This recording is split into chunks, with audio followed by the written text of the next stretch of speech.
കഴിഞ്ഞ കുറേ ദിവസങ്ങളായി വീണ്ടും വാർത്തകളിൽ വളരെ സജീവമാകുന്ന ഒന്നാണ് PM-ശ്രീ പദ്ധതി. അപ്പോൾ ഇടതു സർക്കാരിൻ്റെ അവസാന കാലത്ത് അതുണ്ടായേ പറ്റൂ എന്ന് പറയുകയും ഒപ്പിടുകയും എന്നാൽ പിന്നീട് പിന്മാറി എന്ന തരത്തിൽ പ്രചാരണം നടത്തുകയും ചെയ്തു. ഞങ്ങൾ അറിഞ്ഞിട്ടില്ല, ആ സമയത്ത് അത് വേണ്ടിയിരുന്നു എന്നൊക്കെ.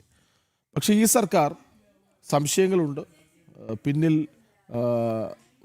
കലാപം നടക്കുന്നുണ്ട്. പക്ഷേ എങ്കിലും പിന്മാറില്ല എന്ന് പറഞ്ഞു. എന്നിട്ട് ഉരുണ്ടുകളി തുടരുകയാണ്. അതായത് ഫണ്ടാണോ ലക്ഷ്യം, അതോ കുട്ടികളുടെ ഭാവി തന്നെയാണോ എന്നുള്ളതൊക്കെ വലിയ സംശയങ്ങൾക്ക് ഇട നൽകുന്നുണ്ട്. തീർച്ചയായും വിവാദമാകുന്ന ഒരു വിഷയമാണ്. പക്ഷേ ഇത് ഈ PM-ശ്രീ പദ്ധതി നടപ്പിലാക്കുമെന്ന് പറഞ്ഞിട്ടും ആ പദ്ധതിയിൽ ഒപ്പിട്ടതിൽ നിന്ന് പിന്മാറില്ല എന്ന് പറഞ്ഞിട്ടും എന്തുകൊണ്ട് ഉപസമിതി റിപ്പോർട്ടാകുന്നില്ല? അപ്പോൾ പറയുന്നൊരു കാര്യം മന്ത്രിമാർ സ്ഥലത്തില്ല എന്നാണ്. അതും ശരിയാണ്. കാരണം മന്ത്രിമാരൊക്കെ വിവിധയിടങ്ങളിൽ ദുരിതാശ്വാസ പ്രവർത്തനങ്ങളിൽ ക്യാമ്പ് ചെയ്യുന്നുണ്ട്, അവർക്ക് ചുമതലയുണ്ട്. പക്ഷേ ഇത്രയും ഗൗരവമുള്ള ഒരു വിഷയത്തിൽ എന്തുകൊണ്ട് ഇനിയും നടപടിയാകുന്നില്ല എന്ന് ചോദിക്കുമ്പോൾ കൃത്യമായ ഉത്തരം നൽകാൻ സർക്കാരിന് കഴിയുന്നില്ല. അതുകൊണ്ട് തന്നെ മന്ത്രിസഭാ യോഗത്തിൽ പരിഗണിക്കപ്പെട്ടു. അതെ, ഇന്നലെ മന്ത്രിസഭാ യോഗം നടന്നിരുന്നു. പക്ഷേ മഴ സംബന്ധിയായിട്ടുള്ള കാര്യങ്ങൾ മാത്രം പറഞ്ഞ് അവസാനിപ്പിച്ച് മുഖ്യമന്ത്രി മടങ്ങുകയും ചെയ്തു, അല്ലേ? തീർച്ചയായും. അപ്പോൾ ആ വാർത്ത എന്താണെന്ന് നമുക്ക് നോക്കാം, അല്ലേ? സംസ്ഥാനത്ത് PM-ശ്രീ പദ്ധതി നടപ്പാക്കുമെന്ന് പറയുമ്പോഴും ഉപസമിതി റിപ്പോർട്ട് വൈകുകയാണ്. റിപ്പോർട്ട് ലഭിക്കാത്തതിനാൽ കഴിഞ്ഞ ദിവസം ചേർന്ന മന്ത്രിസഭാ യോഗത്തിലും വിഷയം പരിഗണിച്ചതേയില്ല. മഴക്കെടുതി മൂലം മന്ത്രിമാർ സ്ഥലത്തില്ല എന്ന കാരണത്താലാണ് റിപ്പോർട്ട് വൈകുന്നതെന്നാണ് വിശദീകരണം. വിവരങ്ങളുമായി ശാലിനി ഒപ്പം ചേരുന്നുണ്ട്. ശാലിനി, PM-ശ്രീ പദ്ധതിയാണ്, അല്ലാതെ CM-ശ്രീ പദ്ധതിയല്ല.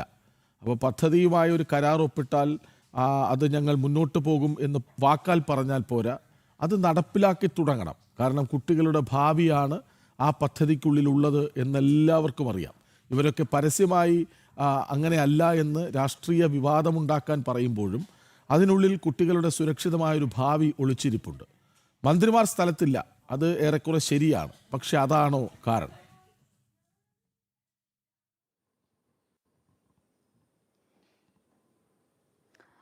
കൃഷ്ണരാജ്, രാഖി, ഗുഡ് മോർണിംഗ്, നമസ്തേ. എന്തായാലും കൃഷ്ണരാജ് സൂചിപ്പിച്ചതുപോലെ തന്നെയാണ്, ഓരോ ഫയലുകളിലും ഓരോ ജീവിതങ്ങൾ ഉറങ്ങുന്നുണ്ട് എന്ന് പറയുന്നത് പോലെയാണ് വിദ്യാർത്ഥികളെ സംബന്ധിച്ചിടത്തോളം അവരുടെ ഭാവി സുരക്ഷിതമാക്കാൻ കേന്ദ്ര സർക്കാർ കൊണ്ടുവന്ന ഏറ്റവും സുരക്ഷിതമായ ഒരു പദ്ധതി കൂടിയാണ് PM-ശ്രീ പദ്ധതി എന്നുള്ളത്. അതിൽ ഇടത് സർക്കാർ ഇരിക്കുന്ന സമയം മുതൽ തന്നെ ആ പദ്ധതിയോട് വിമുഖത കാട്ടുക, പിന്നീട് അതിൽ പദ്ധതി ഒപ്പുവെക്കുക, മുന്നണിക്കുള്ളിൽ നിന്ന് തന്നെ എതിർപ്പുണ്ടായിട്ടും അതിൽ ഒപ്പുവെച്ച് മാസങ്ങൾ പിന്നിട്ടിട്ടും അത് നടപ്പിലാക്കാതിരിക്കുക. ആ സർക്കാർ മാറി അടുത്ത സർക്കാർ വരുമ്പോഴും ആദ്യം പറഞ്ഞൊരു കാര്യം എന്നുള്ളത് PM-ശ്രീ നടപ്പിലാക്കുമെന്നുള്ളതാണ്. പക്ഷേ UDF-ന്റെ യോഗം ചേർന്നു, യോഗത്തിൽ ഭിന്ന സ്വരങ്ങൾ ഉയർന്നു.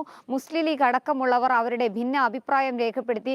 അതിനുശേഷം ആ ഒരു തീരുമാനം ഇതുവരെയും ആയിട്ടില്ല. ഇപ്പോൾ നമ്മൾ മനസ്സിലാക്കുന്ന പ്രകാരം ജൂൺ 17-ാം തീയതിയാണ് ഈ ഉപസമിതി സംസ്ഥാന സർക്കാർ രൂപീകരിച്ചത്. സർക്കാർ അധികാരത്തിലേറി കുറച്ച് ദിവസങ്ങൾക്കുള്ളിൽ തന്നെ PM-ശ്രീ വിഷയവുമായി ബന്ധപ്പെട്ട വിവാദങ്ങൾ UDF സർക്കാരിന്റെ തലയിലേക്ക് വരുമ്പോൾ തന്നെ ആ ഉപസമിതി രൂപീകരിച്ചതാണ്. പക്ഷേ കൃത്യമായ ഇടവേളകളിൽ ആ ഉപസമിതി യോഗം ചേർന്ന് കൃത്യമായ തീരുമാനമെടുക്കാനോ അത് നടപ്പിലാക്കാനോ ഉള്ള ആർജവം UDF സർക്കാർ നടത്തുന്നില്ല എന്നുള്ളതാണ് നമുക്ക് ഈ ഘട്ടത്തിൽ മനസ്സിലാക്കാൻ സാധിക്കുന്നത്. ഇപ്പോൾ ഏറ്റവും ഒടുവിലായി കഴിഞ്ഞ മന്ത്രിസഭാ യോഗം കഴിഞ്ഞ് മുഖ്യമന്ത്രി മാധ്യമങ്ങളെ കണ്ടപ്പോഴും മാധ്യമപ്രവർത്തകർ ചോദിച്ചൊരു ചോദ്യമാണ്, എന്താണ് PM-ശ്രീയിൽ UDF സർക്കാരിന്റെ നിലപാടെന്നുള്ളത്.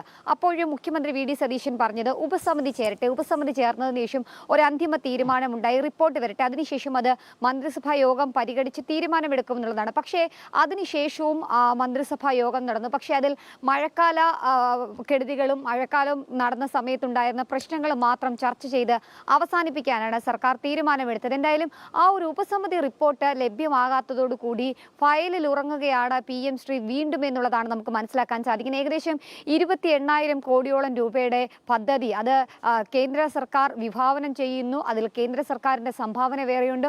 ഓരോ സ്കൂളുകളും PM-ശ്രീയുടെ കീഴിലേക്ക് വരുമ്പോൾ ആ സ്കൂളുകളുടെ തെരഞ്ഞെടുക്കലടക്കമുള്ള കാര്യങ്ങളാണ് UDF സർക്കാർ, പ്രത്യേകിച്ച് കേരളത്തിൽ സർക്കാർ വൈകിപ്പിക്കുന്നത് എന്നുള്ളതാണ് നമുക്ക് മനസ്സിലാക്കാൻ സാധിക്കുന്നത്. അപ്പോൾ ഈ കുട്ടികൾക്ക് കിട്ടേണ്ട ക്ഷേമ പദ്ധതികൾ, സ്കൂളുകൾക്ക് കിട്ടേണ്ട വികസന പദ്ധതികൾ, അവർക്ക് വേണ്ടിയിട്ടുള്ള മോഡിഫിക്കേഷൻ, സ്കൂളുകളിൽ വേണ്ടിയിട്ടുള്ള പദ്ധതികൾ, അതിനു വേണ്ടിയിട്ടുള്ള ഫണ്ട്, ഇതൊക്കെയാണ് ഒരു കാലതാമസം ഉണ്ടാക്കി സാധാരണക്കാരായ ആളുകളുടെ മക്കൾക്ക് കിട്ടേണ്ട ക്ഷേമ പദ്ധതികൾ സർക്കാരിന്റെ ഇരട്ടത്താപ്പ് മൂലം വൈകുന്നത് എന്നുള്ളതാണ് നമുക്ക് മനസ്സിലാക്കാൻ സാധിക്കുന്നത്. ജനം ടിവിയുടെ ക്യാമ്പയിനൊക്കെ കാണുമ്പോൾ നമുക്ക് മനസ്സിലാക്കാൻ സാധിക്കുന്നത് കൃത്യമായി എന്താണ് PM ശ്രീ എന്ന് ജനങ്ങളിലേക്ക് നമ്മൾ എത്തിക്കുമ്പോൾ ആ പദ്ധതിയെ ഇല്ലാതാക്കാൻ ഒരു കൂട്ടം ആളുകൾ ശ്രമിക്കുന്നുണ്ട് എന്നുള്ളതാണ് നമുക്ക് മനസ്സിലാക്കാൻ സാധിക്കുന്നത്. പല സംസ്ഥാനങ്ങളിലും ഈ പദ്ധതി നടപ്പിലാക്കി അതിൻ്റെ കൃത്യമായ ക്ഷേമ പ്രവർത്തനങ്ങളും ക്ഷേമ പദ്ധതികളുടെയും കീഴിലേക്ക് ഓരോ സർക്കാരുകളും എത്തുമ്പോഴാണ് ഇവിടെ UDF-ഉം LDF-ഉം ഇങ്ങനെ മാറി മാറി വന്ന പദ്ധതിയായിട്ട് അങ്ങോട്ടും ഇങ്ങോട്ടും അടിക്കുന്നത് എന്നുള്ളതാണ്. എന്തായാലും മഴക്കെടുതിയുടെ കാര്യം പറഞ്ഞുകൊണ്ട് മുഖ്യമന്ത്രി ഇപ്പോൾ രക്ഷപ്പെടാൻ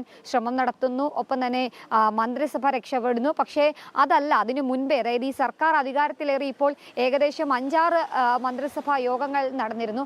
ഉപസമിതി യോഗം ചേരാതെ കൃത്യമായ കാര്യങ്ങൾ നടപ്പിലാക്കുന്നില്ല എന്നുള്ളതാണ് നമുക്ക് മനസ്സിലാക്കാൻ സാധിക്കുന്നത്. ഈ ഒരു ഉപസമിതി ചേരാത്തത് കൊണ്ട് തന്നെ ഏതൊക്കെ സ്കൂളുകൾ ഈ പദ്ധതിയുടെ കീഴിലേക്ക് ഉൾപ്പെടുത്തണം, അതിലെങ്ങനെയൊക്കെയാണ് ഈ പദ്ധതി നടപ്പിലാക്കേണ്ടത്, ഏതൊക്കെ രീതിയിൽ വിദ്യാർത്ഥികളിലേക്ക് ഈ ക്ഷേമ പദ്ധതികൾ എത്തിക്കാൻ നമുക്ക് മനസ്സിലാക്കുന്നത് പ്രകാരം ഈ ഓരോ സ്കൂളുകളെയും ഈ പദ്ധതിയുടെ കീഴിലേക്ക് കൊണ്ടുവരുമ്പോൾ സ്കൂളുകൾ മാത്രമല്ല വികസിക്കുന്നത്, ഓരോ വിദ്യാർത്ഥികളാണ് അവരുടെ വ്യക്തിവികാസവും അവർക്ക് നൈപുണ്യ വികസനവും ഉണ്ടാകുന്നത്. ഒപ്പം തന്നെ ഏറ്റവും മികച്ച വിദ്യാർത്ഥികൾക്ക് പഠന ടൂർ അടക്കമുള്ള കാര്യങ്ങൾ കേന്ദ്ര സർക്കാർ ഈ പദ്ധതിയിൽ വിഭാവനം ചെയ്യുന്നു. ആ പദ്ധതിയോടാണ് ഈ മന്ത്രിമാർ അടക്കമുള്ളവർ ഈ ഒരു വിമുഖത കാട്ടുന്നത്, സർക്കാർ സംവിധാനങ്ങൾ വിമുഖത കാട്ടുന്നതിൽ ഏറ്റവും എടുത്തു പറയേണ്ടത് സാധാരണക്കാരുടെ മക്കൾക്ക് കിട്ടേണ്ട ക്ഷേമ പദ്ധതികൾ.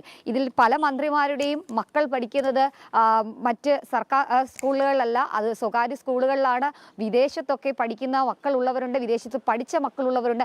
അവർക്ക് ഈ സാധാരണക്കാരുടെ സാഹചര്യങ്ങൾ മനസ്സിലാകില്ല. ഒരു പദ്ധതി ആവിഷ്കരിച്ച് അത് സാധാരണ കുട്ടികളിലേക്ക് എത്തിക്കുന്നതിൻ്റെ ആവശ്യകതയും മനസ്സിലാകില്ല എന്നുള്ളതാണ് നമുക്ക് ഈ മനഃപൂർവ്വമുള്ള ഈ വൈകിപ്പിക്കലിൽ നിന്ന് മനസ്സിലാകുന്നത്. വലിയ രീതിയിലുള്ള വിമർശനമാണ് ഈ PM ശ്രീ പദ്ധതിയുമായി ബന്ധപ്പെട്ട് സംസ്ഥാന സർക്കാരിനെതിരെ ഉയരുന്നത്. ഒപ്പം തന്നെ മുസ്ലിം ലീഗ് അടക്കമുള്ളവരുടെ പിൻബലത്തോടുകൂടി അല്ലെങ്കിൽ അവർക്ക് വേണ്ടി മുട്ടുമടക്കുന്നു, അല്ലെങ്കിൽ അവരുടെ ഒരു തീരുമാനത്തിലേക്ക് സർക്കാർ മുഴുവനുമായി പോകുന്ന കാഴ്ചയാണ് നമുക്ക് ഈ പദ്ധതിയുമായി ബന്ധപ്പെട്ട് പല ഘട്ടങ്ങളിലും UDF അധികാരത്തിലേറിയതിനു ശേഷം കാണാൻ സാധിക്കും. എന്തായാലും പദ്ധതി നടപ്പിലാക്കണം, ഉപസമിതി ഉടൻ ചേർന്ന് തീരുമാനം കൈക്കൊള്ളണം എന്നൊരു ആവശ്യമാണ് ഈ ഘട്ടത്തിലും ശക്തമാവുകയും ചെയ്യുന്നത്. കൃഷ്ണരാജ, രാഖി. ശരി ശാലിനി, എന്തായാലും ഇത്തരത്തിൽ പദ്ധതിയിൽ നിന്ന് പിന്നോട്ടില്ല എന്ന് നാഴികയ്ക്ക് 40 വട്ടം പറയുന്നുണ്ട്. പക്ഷേ തുടർ നടപടി എന്ത് എന്നുള്ള ഒരു ചോദ്യം ഉണ്ടല്ലേ? അതെ, അതായത് തുടർ നടപടി ഉണ്ടായാലേ ഈ പദ്ധതിയുമായി മുന്നോട്ട് പോകേണ്ടി വരും. അതെ.